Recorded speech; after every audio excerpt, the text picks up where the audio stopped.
Hey there, everyone. Doing an unscripted and unplanned video. Someone commented, I uploaded a series of clips from my no cringe cut of Sonic 3. Because that movie, I thought it was perfect, except for 15 minutes of unnecessary Jim Carrey buffoonery. And I cut it down to a clean 90 minutes, but I knew I couldn't upload the whole movie to YouTube.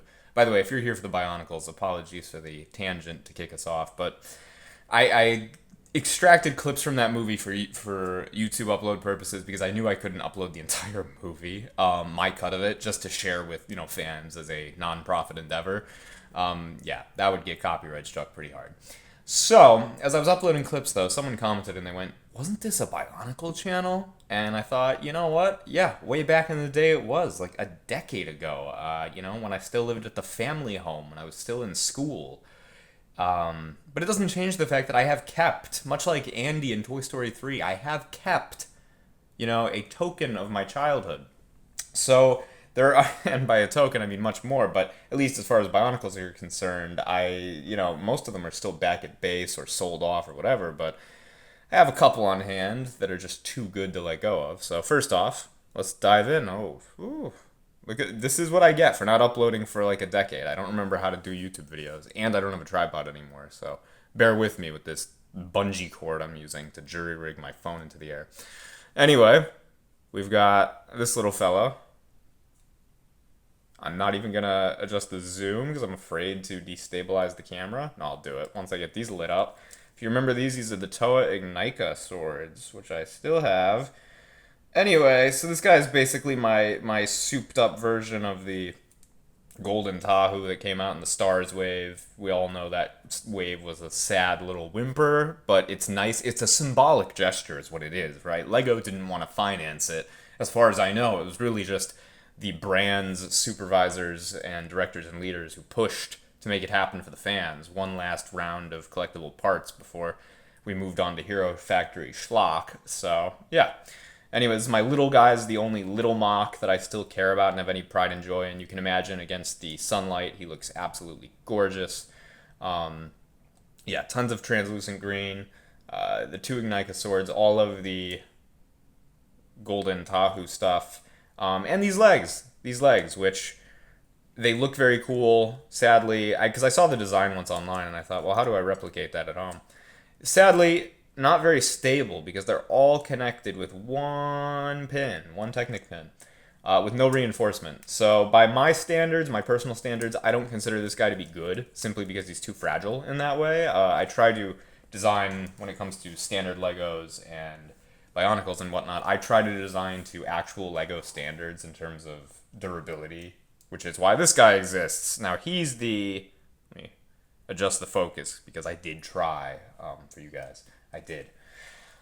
He's the piece de resistance. He's the reason that I've kept any Bionicles around in storage all these years, because this guy, I built him way back when. You'll see earlier versions of him in the earlier Bionicle MOC videos from way back when. But yeah, there he is, Takadox version. And you can still see he's got the Fantoka mask that was his original head way back when. He's also got a Skrull mask with the blue like under head part. So there's a lot of translucent and glow in the dark blue going on here.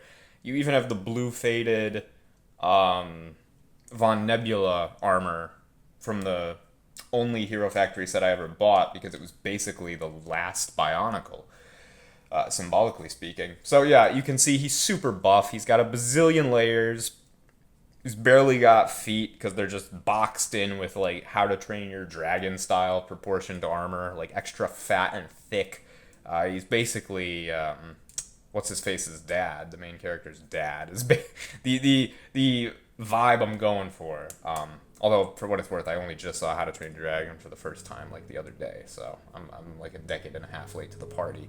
And this guy's been around for many years. So yeah, glow in the dark swords. Glow in the dark, all these oceanic sort of like white creamy blue pieces. Those are all glow in the dark. You've got a blue and black. Again, blue and black is the name of the game with this guy. It's all color blended parts for the most part, right? Color blended black and silver, color blended blue and black. blue and black from Von Nebula, the orb, and he's got the Fantoka guts, so he can pump those out. And then, of course, this is one piece. This is like my proudest design ever. It's crazy efficient as a chest plate. All boils down to one connection. But he's got the rib cage and he's got the button you can press in the back. I'm not going to do it because reaching around is a little tricky. The orb. Let me smack that open.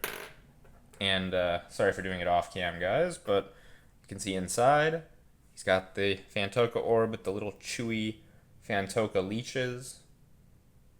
Again, I highly doubt many viewers who stumble upon this. I mean, are you guys all just nostalgia tripping adults like myself who are, hankering for a trip down memory lane? Because these products, what we're looking at here, this little work of art, it doesn't mean anything probably to a newer generation. They don't know what this is. They don't know why it is. They don't care. I would imagine, but I find it fun, and I hope any, again, nostalgia trippers out there who stumble upon this feel the same way. Anyway, so I gave him a little chain just so he has something going on in his hands, because despite the opposable thumbs, did I mention this is unscripted? Despite the thumbs, I just felt like he needed something in his hands. So let me move him back a little to fill up more of the frame. Whoops. Like I said, it's basically a bungee cord operation rather than a standard tripod, so yeah, those are the two Bionicle MOCs. Oh, and you can see his extended head. He's got like neck armor to fill in the gaps. He's got a lot going on. So yeah, those are the Bionicle MOCs that have stood the test of time and been with me all these years.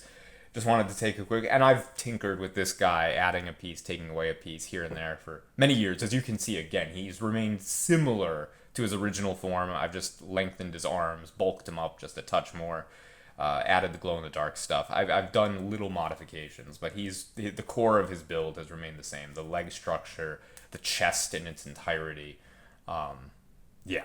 So thanks for tuning in to this decade-late Bionicle MOC. More of a symbolic thing than anything else. Just yeah. And if this brought nostalgia to anyone and brought any joy, I'm glad I could do that for you. Leave comments, say hi, and share your own stuff.